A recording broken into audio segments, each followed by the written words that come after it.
So next, let's take a look at frozen shoulder or adhesive capsulitis. Now, the way we go about assessing a frozen shoulder would be, first off, we'd observe the patient. So Ritzy, you can face me for a sec there. And we'd basically have them attempt to go through all the ranges of motion.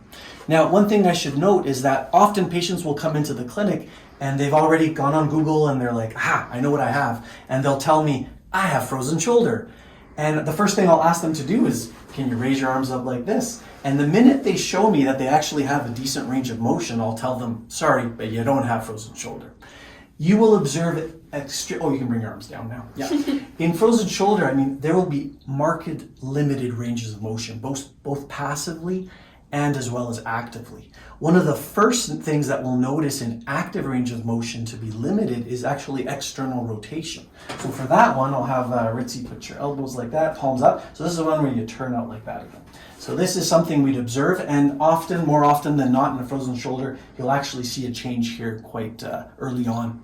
Another thing that we do is have you turn around here so I can look at your shoulders. You can relax the arms again. I'm just gonna move your hair out of the way. You want to look at the scapulae again, and you want to observe ranges of motion, because often you will see asymmetries and changes in movement here that are secondary to the range of motion decreases in the shoulder or the glenohumeral joint.